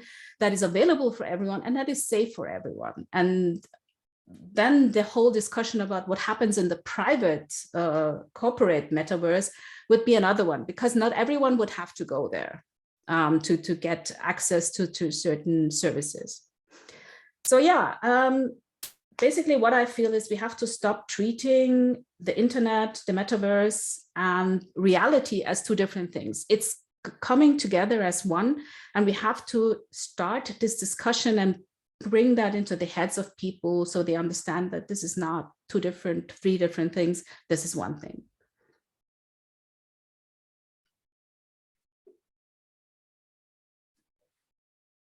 Hi, Vimir. Welcome to the panel. So Vimir would be also moderating the panel with me. Yeah, Jerry, if you could also introduce the next speaker. Thank you. Thanks, Jason. So next, please let me introduce Alison Alexander, who joins us from the UK and is Director of Ethics and Social Policy at Meta Campus in Spain, which is focused upon unlocking human potential in the virtual economy. Meta Campus is a global collective of social innovation professionals united to unlock the human potential within all of us, irrespective of our sexual orientation, age, race, or origin. Meta Campus strives to make the virtual world more human and to turn technology into the connective tissue that brings communities together and results in a more inclusive society. She has an MBA, is committed to endeavours which will improve the lives of children, and is a revered speaker on the metaverse, Web3, women's rights, community inclusion, technology and innovation. Please welcome Alison Alexander. Wow, thank you. Thank you for that, and thank you for inviting me to be here today. It's really lovely, and I sent some slides over to Karen, and I'm also going to say you don't have to show them yet. That's fine. That's fine. I was going to say take them off. If you could take them off, that would be great. I just want to show them at the very end, just before I finish. Is that okay, Karen? That we take them down? Brilliant. Thank you. So I just want to show a poll that I undertook before the session, which I thought might be helpful. But I wanted to refer to something that Richard said about at the beginning, that we're all here listening and learning. And I think that's so important for me to kind of say or reiterate, because I think I've learned lots from what people have said. And I know that from the connections I make from here, I go on to learn so much more. But I wanted to, before I dive into some of the thoughts that I had that I jotted down, is I wanted to just talk about the two bits that were said in the last panel about legislation, needing the legislation to make sure designers know that they're breaking the rules if they're not inclusive. And that's like brilliant if we can get that right. But I also then, because if we build it in that way, as I like the phrase that you don't get on the bus, I'm not quoting it right, paraphrasing it, but I liked that bit. But then I also like what Nova was saying at the beginning before that, is that and I reframe it as, if you're not in the room, you can't design it, you can't influence it. And actually, we've just heard that again about people saying, we're talking about a topic, there's so many people aren't in the room already because of the where they live, how they live, their access to so many different things. But I thought that they're really important things for us to hold on to. And I know I could say everyone in this room is, because we're all here listening to it and we all want to talk about it. You actually, when you talk about topics of equality, discrimination, you're talking to people who are already really passionate about it sometimes. It's the others we need in the room. But I do want to share some reflections about that. And I've been reflecting. So anybody who follows me on my travels will know that I'm currently traveling from the UK to Spain to our office, but I'm doing it on my motorbike. And I'm going across Spain daily, and I'm sharing little snippets about that. But during that time, when I'm obviously concentrating on not dying on my motorbike, I have been thinking about this question more and more. And it is for me, there's something about what we've heard is that there are many people who are excluded. And therefore, the question to me was, what about bias? And can the metaverse reduce, or will it exacerbate bias? And for me, it's a really important point. And sometimes we need everybody's contribution to this. Like, we need the legal, we need like the human rights, we need everything, because all of this together will hopefully help us change the world that we live in, because the world that we currently live in is full of bias. And we have to keep vocalizing that, because even as a woman of my age, I kind of think, oh, we did that when we were younger. We used to advocate for equality and we've sorted it, but actually we haven't. And there is so much bias out there. And one of the slides, don't show yet, but the slide does talk about actually just 4 bits of data around inequalities, around the level of women who are in this ecosystem, Web3 ecosystem that we talk about. And so for me, what I notice is that those of us who are talking about it a lot are generally those who have experienced it, whether in every day that we live, or in an occasion, or on several or constant occasions. Yeah. And I think it's about how we change that so we get more people talking about it, because it's so crucial that we build people's knowledge so that they themselves are changing it. That I saw a space today advertised about how are we going to get men to talk about 3 takeaways of what they can do differently. Yes, all that's really good, because we need it every day to be changing. But for me, there are 4 different stats, but for me, an additional one was what I was really disappointed about was I couldn't find any stats, and somebody here might be able to help me, so please do share with me, regarding the percentage of people in this ecosystem who have a disability. Yeah, and I talked to the Disability Policy Centre in the UK, and I asked them, oh, can you share with me some data? And they were like, oh, no, we don't have any of that. And it's therefore, we're going to talk about how we can look at doing some of that. But I think it is about recognising that there is so much, and we have to explore the representation of everybody in this ecosystem. And yes, I and many of the people on the screen or have been on the last panel are doing lots around women of colour, but actually we're needing to do even more. Yeah. But I've also been talking to a lot of people because I always think I have a view, but everyone else has a view too. So before today, I've just been talking, and a couple of things people said to me I wanted to share. Joyce, who I'd exchanged with this morning, when I asked her about it, she said to me, what shocked her was that bias is such a small word in the English vocabulary, but it holds so much power. Yeah, and in the essence, it really colours a person's world.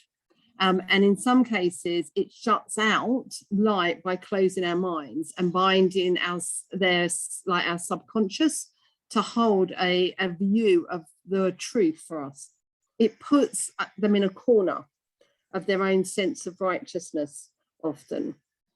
And the reason I like this statement, and I want to share it, because I noticed over the years when I've talked, and we all talk about bias, that it's difficult to get people to move out of their corner. We can legislate, we've heard a lot about that. We can have regulations, we can have policies, and we can get things to change, secure behaviour change through all of those. But what I've learned, and when I trained as and practiced as a therapist, that there's a connection between our feeling self, our thinking self, and our behaviour self. And whenever I sought to assist people to secure the change that they really wanted, that became, I want to do this, when they thought themselves into the change, they could do it, but often they then came back. And it was only when they could really feel the change and also their feelings were affected and their thinking was affected simultaneously that they got the change, and it was lasting change. And this is what I believe that we're striving for throughout our lifetime. How do we really eliminate bias? And we will only eliminate it through that thinking, feeling and behaving all coming together. And this is why when the second part of the question is, right, so how can businesses do it differently?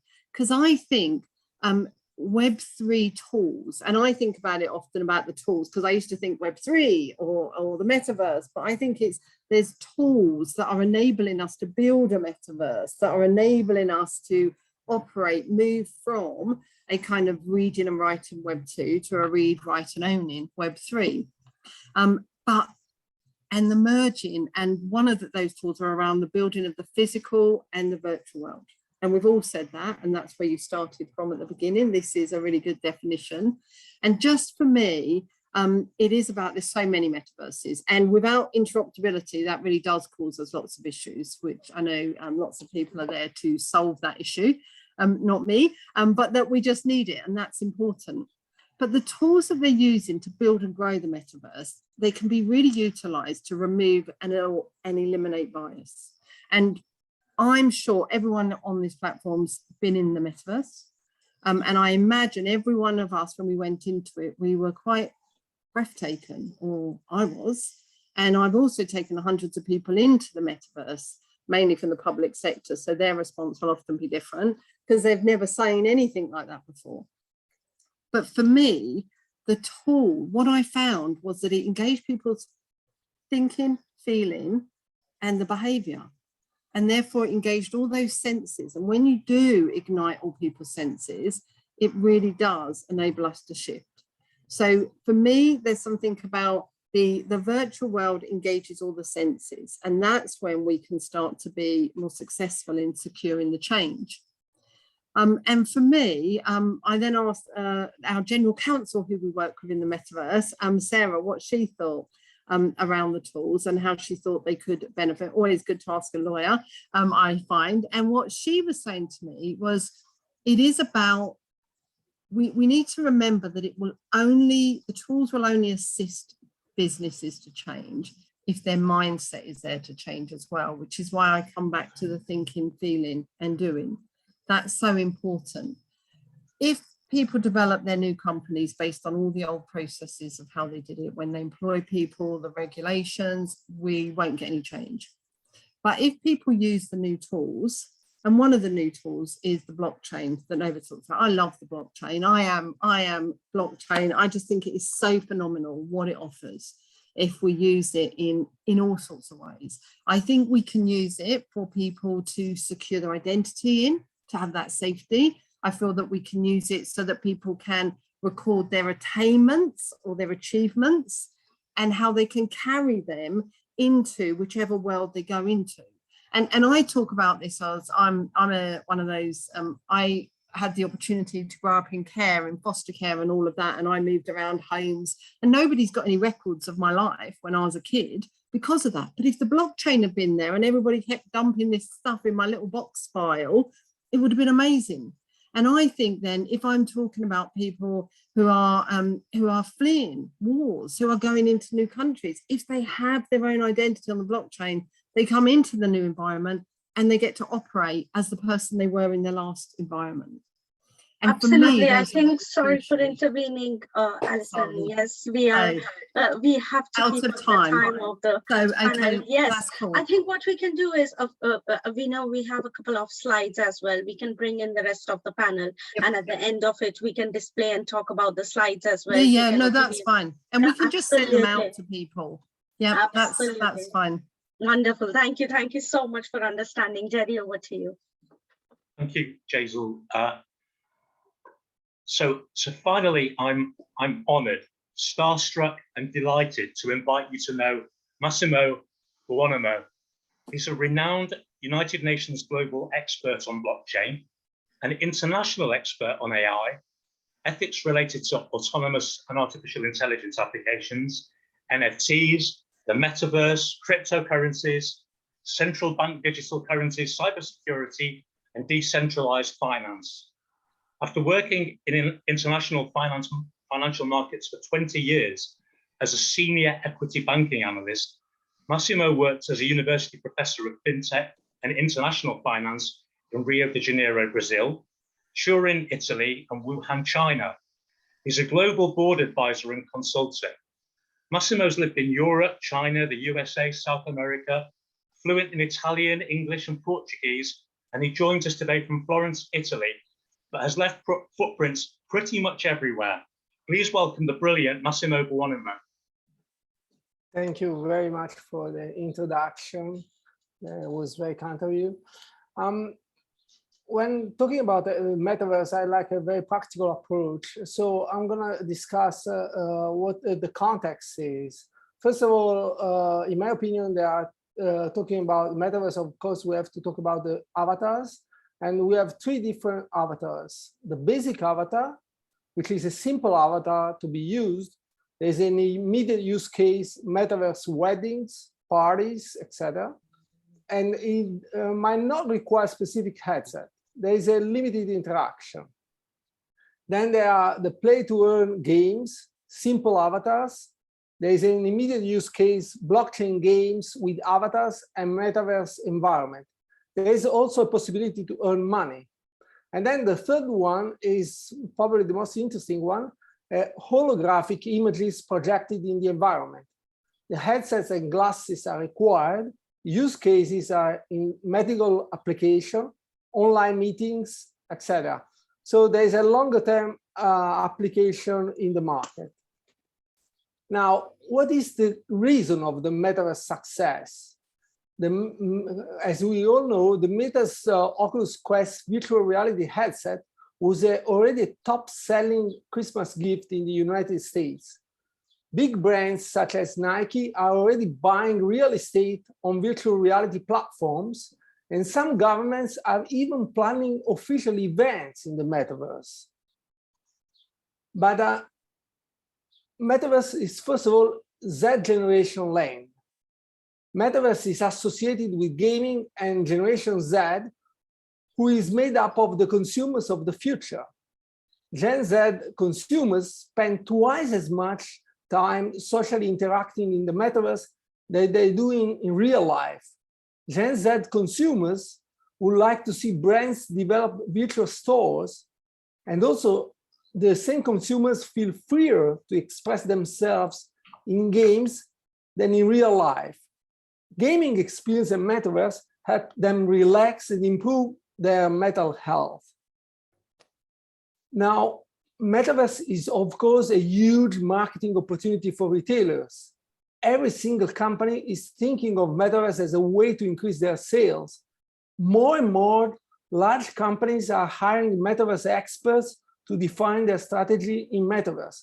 The interesting thing, though, is that the generation of 35-year-olds and older people do not like so much metaverse compared with Z generation. Youngsters are tomorrow's consumers, and therefore companies without a metaverse strategy will decline in the future.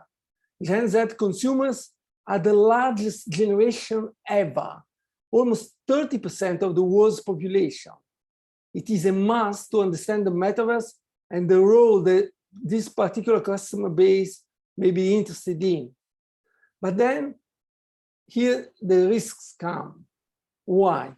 Because metaverse is a potential for hackers to gain control of it. In general, governments have been sluggish in their approach to cybersecurity concerns, such as the rise of artificial intelligence-enabled misinformation, including videos known as deep fakes. There is a potential for a deep fake issue that make you confused about discerning reality from the metaverse. Deep fakes are used to trick users into giving away personal details, or even to convince them of something is happening that has not happened or not true. The amount of data captured in the metaverse and the importance of data is huge. And of course, there is a need of regulation to protect our data there. So virtual reality systems work by capturing extensive biological data about a user's body. They include pupil dilatation, eye movement, facial expression, skin temperature, emotional responses to stimuli. Spending just 20 minutes in a VR simulation leaves nearly 2 million unique recordings of body language. Imagine the amount of data that we are giving just with 20 minutes on a VR simulation. Users wearing a full body tracking suit can even have a seizure, as it happened in the past in a VR chat session. So what happened in the Meta Horizon worlds was a sign of the danger of metaverse to some extent. A beta tester declared that her avatar was groped by a stranger. Also, there were other people who supported this behavior, which made the tester feel isolated in the horizon. There is a risk of sexual harassment in VR and metaverse. There's a possibility of blocking someone from interacting with you. In Horizon, for instance, a rolling buffer of what you see is saved locally on your Oculus headset and then sent to Meta for human review if an accident is reported. Then a Meta tester has a safety features built into Horizon World, including the ability to block someone from interacting with you. But then the problems come. The United States Securities and Exchange Commission, for instance, rejected a request by Meta to cancel a proposal from a fund, Arjuna Capital LLC in the United States, asking for a third-party evaluation of the potential psychological, civil, and human rights harm of the metaverse.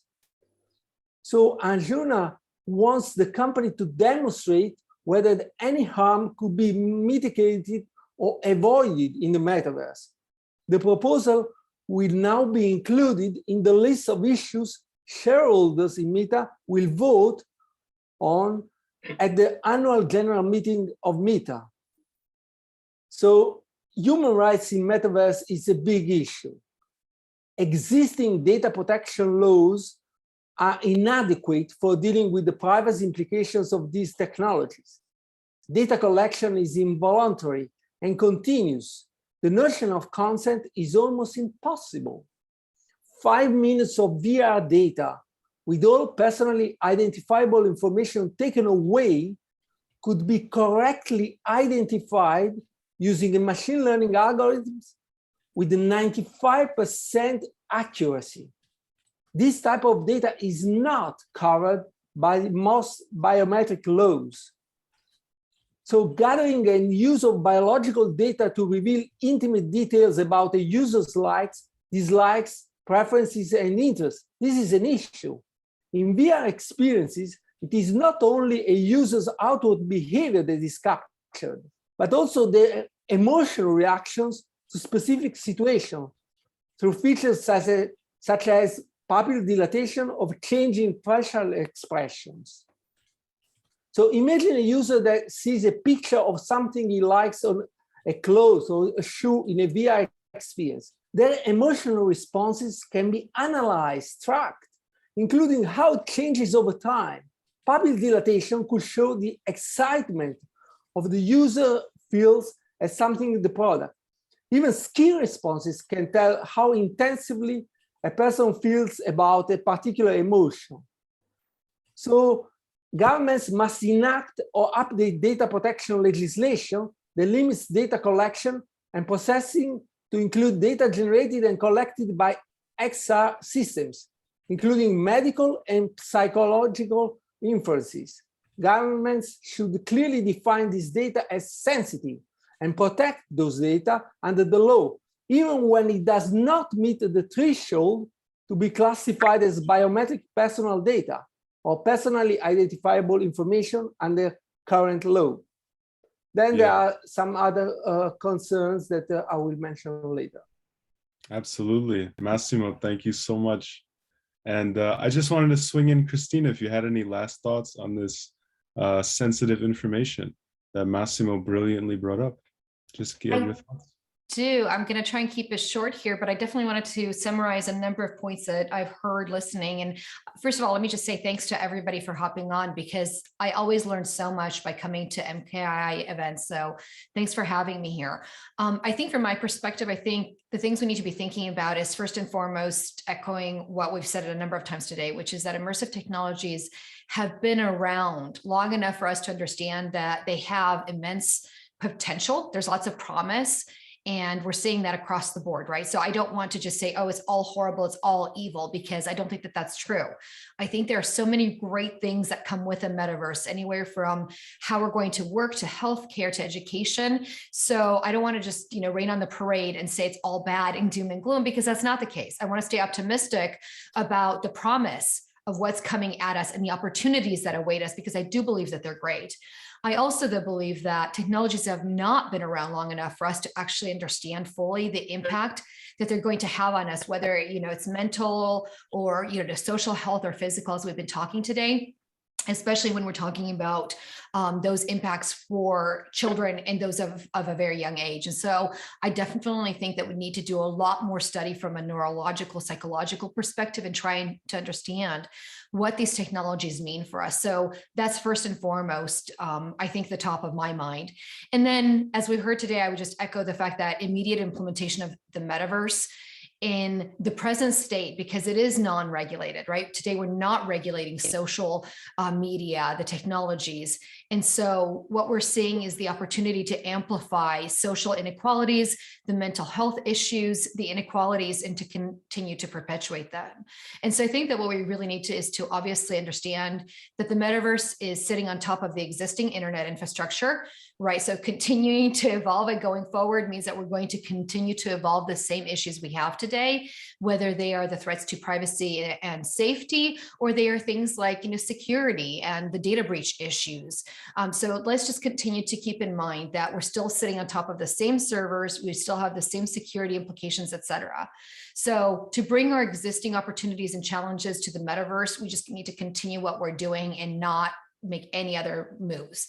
I think that we understand that. I think we need to evangelize that and take that to folks outside of this group, because I do fear, as we've been having the exchange in the chat, that there is a lack of fluency in digital. There's a lack of awareness. And as Faizan, who's joined us today, and others have pointed out in the MRC space, we need a way to onboard everybody and to educate, which means that we have to involve those who don't even know what's happening, which is a really large task. It's not lost on me, but I think that it's up to each one of us as individuals to take up that mantle and carry it forward.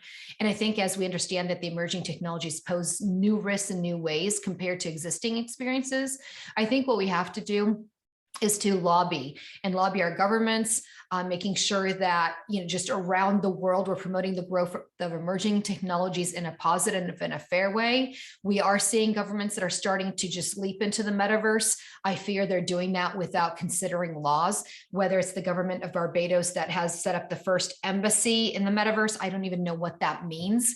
Like, what does that mean to somebody who's physically in China? Like, are they covered, not covered? Like, they're only covered if they have their goggles on. Like, what does that even mean? Okay. Very confused on that front, but we need to start calling our governments out to actually start thinking about what does it really mean to be in the metaverse? What does it really mean to be in the physical world? And to start to rationalize what does that mean for all of us as citizens going forward? So we need to demand that. I think we need to look past the promise of the profit and innovation to consider the long-term societal risks and hold accountable those that are developing technologies, acknowledging the fact that statistically, I don't know what the number is. I'm going to shout out 90% probably of the world's developers are trying to do the right thing. They're trying to design with privacy and safety in mind. They're trying to be rational human beings, but there's a percentage of the world that is still motivated solely by profit and that are running loosely that cannot continue that behavior. And lastly, and I will end here because I know we're getting at time, so I'm going to try and keep it short. I know that we're all here because we enjoy this forum.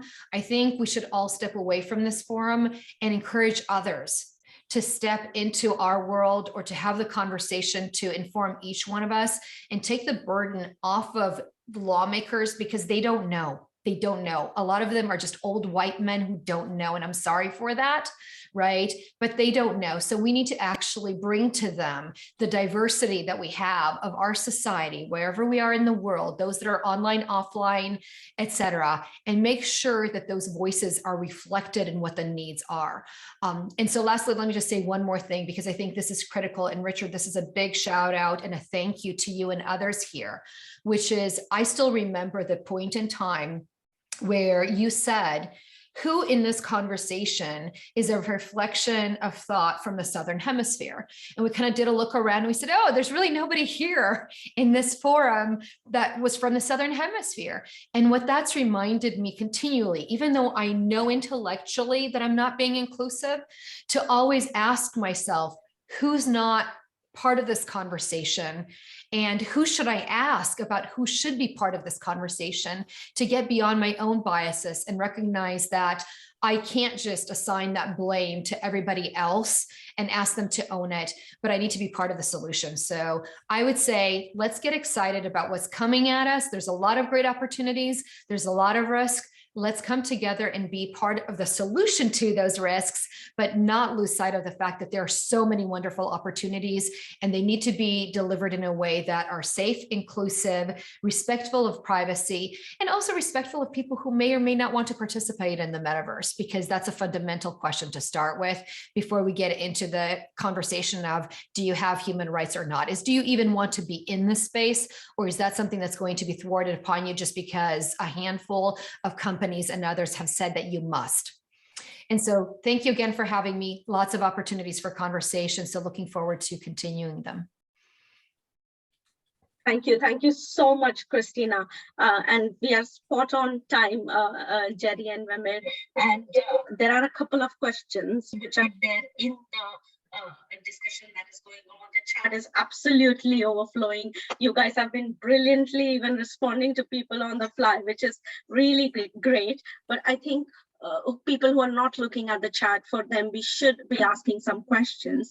So there's a question from Anna Montes, and she has said, regulations take time, what can be done in between to help slow down the onslaught? So Alex, if you would help to bring on all the panelists, then I can, ask the question relevantly.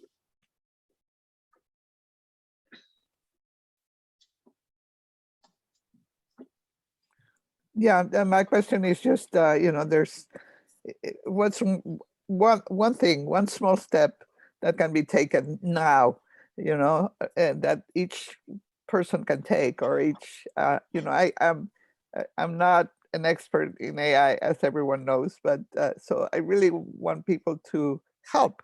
I'm trying to learn, just understand. So that's one step I can take. But what's one step that each can take or help take to improve things? Because we can't wait until legislature takes, because it takes forever for legislature. Absolutely, thank you. Will, if we can go to Will, I might just want to ask this question, which Anna has raised. If you would like to give your opinion on this one, I can repeat the question. Regulations take time. What can be done in between to help slow down the onslaught? I think there's a couple of things, but part of it is about education. And just communicating to people the reality of not just what the opportunities are, but what the risks are, and what they are being asked to give up. But I think the other part of it is about holding the commercial entities to account yourself.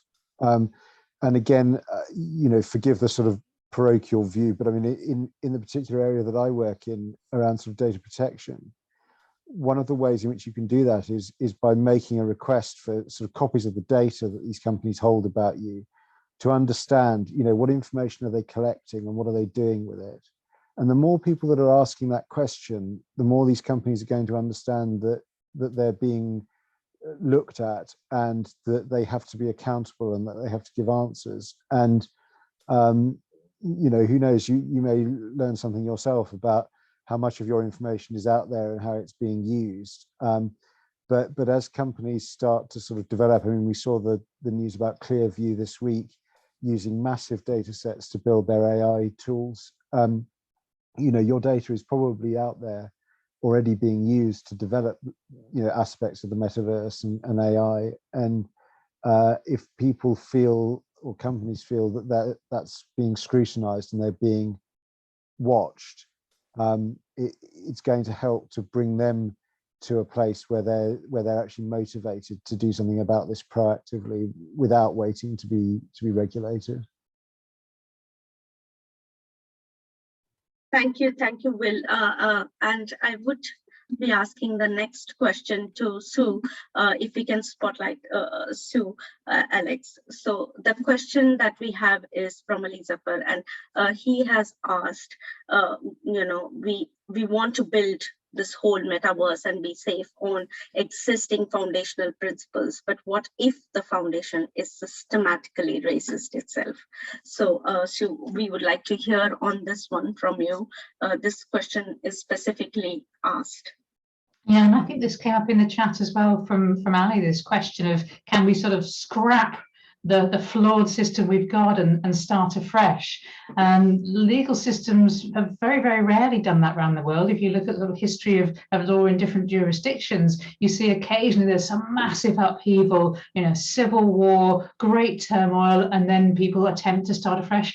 But generally what we see is the evolution of legal frameworks, building on what's gone before. And exactly as you say there, if what's gone before is flawed, then what comes after has the flaws baked in. So yeah, short again, I'm being pessimistic today. Honestly, I'm normally an optimist, but short of some massive upheaval, as we were saying with Will's comments earlier on, I don't see how we get to get this change very quickly. I think over time, because there is so much more awareness now about biases and unfairness, whether that's in the statistical sense or in the real world harm sense, we will see things changing as people more and more point out the flaws. but unfortunately that's slow. But perhaps that's better than civil war and chaos. Absolutely, absolutely spot on, Sue. I understand the perspective and where we are coming from. Moving on to the next question, sorry, because we are short of time. Noah, I would be asking this to you. What and where is the research of mental health, if I may ask, in the metaverse? Because you have mentioned so many aspects of the metaverse and the areas where we are not paying attention and we need to look at it, and the mental health, emotional well-being, the social harm, etc. Can we spotlight Noah, please?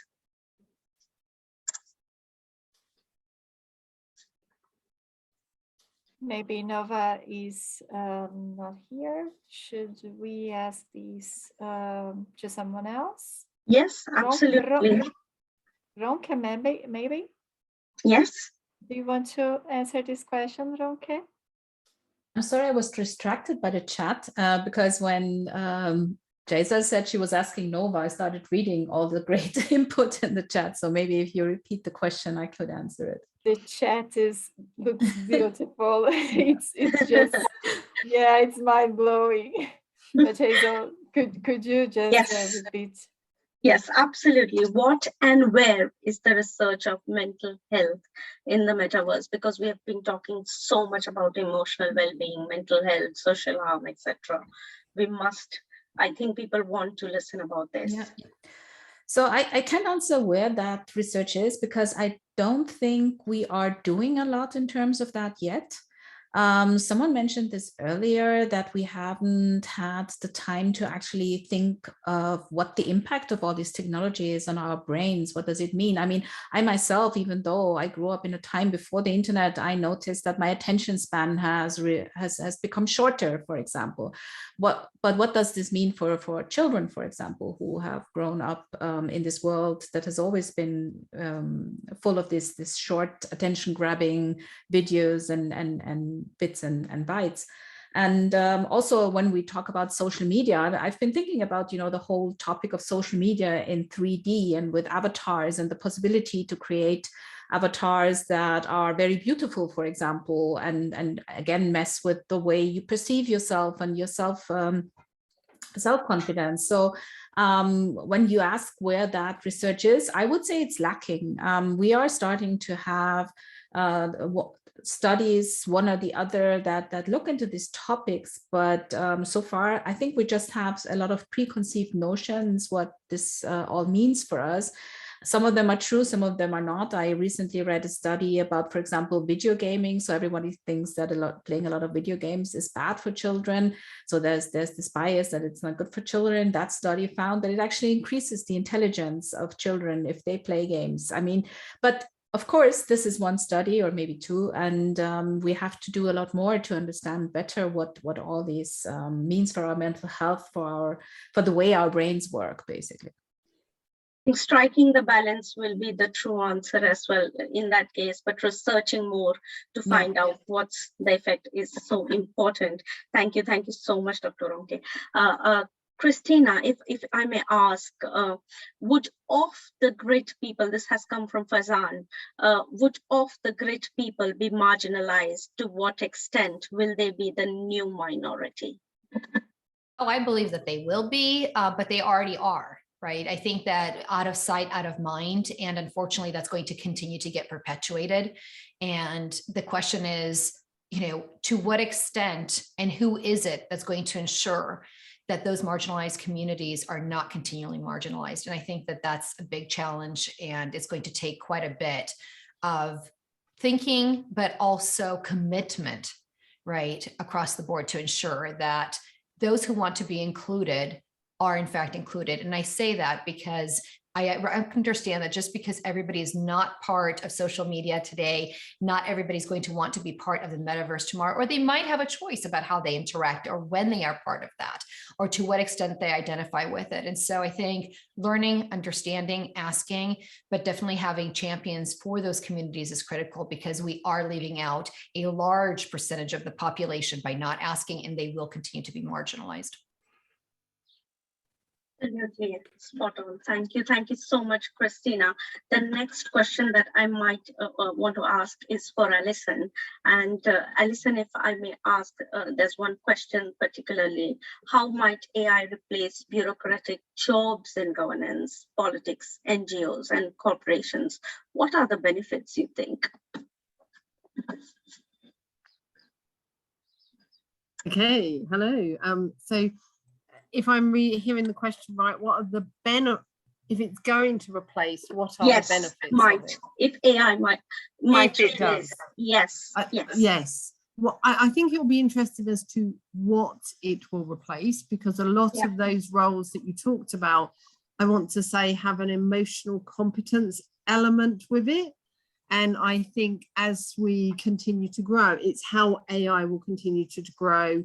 And if it secures that emotional aspect of it, that it is able to replace some of those jobs. And therefore, I mean, if we look at what's the benefits, and some people might disagree with this, but it could be that we have quicker responses, we have more, we can process more requests and enable people to get responses that they want more quickly. That could be one element. But again, there'll be the over counter that there will be the disadvantage that you are not engaging with the humans. So you don't get to look at the whole context. Now, I know AI will get smarter each time we use it, but that will also be a detriment to it. Absolutely. Thank you. Thank you so much. The next question, Massimo, I might want to ask you. It's about it's the question from Andreas, because we mentioned Generation Z. So Generation Z, we want to know, where are these 30% Gen Z located? Do they have internet access? We have been talking about accessibility, isn't it, Massimo, and the future aspects that Gen Z would be using the metaverse and technologies. What are your thoughts on this one? Sure. Gen Z, Generation Z is all over the world because the world outside Europe and North America is much younger. And therefore, especially in Asia, but also in South America, and besides Europe and North America, is Generation Z is very active. Is the future from a consumer's point of view, but also from for the future of the world itself. So we have to be careful about the data that are being captured, because Generation Z is very sensitive to that. Now, if we look at, for instance, what companies do, companies including manufacturers and providers, they should not only protect their users' rights, Gen Z users' rights to privacy against government surveillance, but also their users' right to data protection, because companies have this approach to collect it all the data. And I heard the comment about the current regulation. I doubt that 20 minutes on a VR headset collects 2 million data. And I doubt that GDPR rules are adequate for this amount of data, huge amount of data. And those data are specifically of generation people, young people, youngsters. We have to protect them, of course. But I agree that Metaverse is the future and is definitely a very positive thing for humanity. Thank you so much, Massimo. Calling Richard to take over to say the thanks. Thank you so much. Thank you so very much. Can you hear me okay? I'm Perfect, not used to yeah. that. Yeah, I missed my big mic, but it's not here today. You know, it's incredible to have been here today. So first of all, thank you so much to the team that's hosted. You know, Jason's worked so hard tonight, and Karen. We had Jerry and Mia as well, all on the mic. Of course, thank you so much to our contributors. You know, in no particular order: Alison, Sue, Ronka, Massimo, Nova, Eve, William, Christina. You've just been, it's been an incredible journey. I feel like 2 events tonight, one that was being spoken and one that was on the chat, and I'm not sure which one I was in sometimes, but we try and get these events to tune in to, the global dialogue. And this is clearly such an important part of our lives at the moment as we think about this.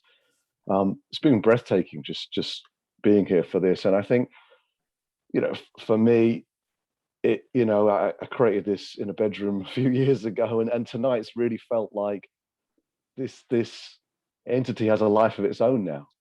An event that would have been no different if I was here or not. That's a phenomenal feeling. It really is. So thank you for sharing the space with us. Thank you for everything that everybody's contributed. I mean, tens and tens of people have contributed tonight in different ways, and so many stayed the course as well. I will declare the event 2 minutes over time. I'm sorry. We do try and stick to time. I'll declare this event closed. So by all means, get back to work or have some food or enjoy your evening, but it will stay open. The session will continue because I know there's people that will have things still on their mind. We want to hear those. And so stay with us if you want. We'll still be here. But that's the event. See you next month. My goodness, next month. I'll just say very quickly, actually, and if you've got to drop off, it's fine. But we cycle around 3 themes, by the way, and I don't think we've mentioned this. We have 3 centers of excellence in MKAI, which is our digital ethics, which includes trust, our digital inclusion, which is what tonight's event was about, which is why, of course, we have a strong lean towards female speakers tonight. And then thirdly is digital citizenship and sustainability. So I'd mentioned the July events. So that's where we're into smart cities and what's beyond that, and how do we think beyond sensors and IoT. My goodness, I hope there's more to a smart city than just that.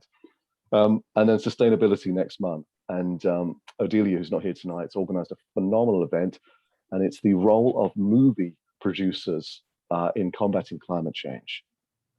And just think about this. Think about, for those in the UK, EastEnders, for those around the world, Netflix. What difference would it make if the narratives that we saw in our programs were just default sustainable? What would that proliferate around the world in terms of just not having to think differently, but just acting differently? So incredible event. We've got the team that work with the DiCaprios coming. We've got an executive from Disney coming to join us. And we're inviting all sorts of executives from all the big channels and news stations around the world to say, come and hear this, come and listen to what is the role of movie producers in combating climate change. So that's next month. It's going to be wonderful, I hope. I hope to see many, many, many of you, if not everybody, and enjoy the rest of your day. Thank you for what you do, each one of you. And thank you for just spending a little bit of your time with us. And now, the after party. Play the music, DJ. Thanks, everyone. We're not technically clever enough to do that, but we should.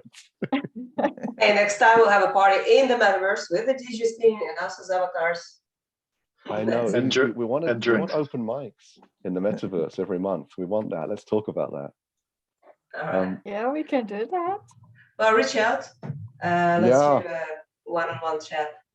And thank you once again for having me. I'm gonna go have my breakfast now. It's a different time zone, but thank you. Really, really enjoyed this discussion. Well done. Thank you. Tea time here. Thank you very much for everyone. Thank you so much. Thank you. Thank you so much, everyone. Everybody. Well done. Thank you. Bye-bye. Thank you. It's been really great. Thank you. I have a session, I have a space, a Twitter space that I have to run to. So thank you. No, of course. Thank you. Great. Alison. Yeah. It's been wonderful. Okay. Bye. Bye. Thank you. Bye to those who need to go. Let's see who's staying. Let's see who's got things on their minds. 27. To drop off as well, Richard. Thanks for everything you do, Will. Thanks for getting involved. No problem at all. Got to go back to work, sadly. Oh my goodness. But it's been great. Thanks so much for having me. Thanks, Will. See you soon. Thanks a lot. Bye. Bye, Pascal. I'll say goodbye as well. Thank you all. Thanks, Karen. Sending best wishes to you both. Thank you very much, Richard. Thank you all. Bye, Karen. Okay. Bye, all. See you, Renato. Are you off?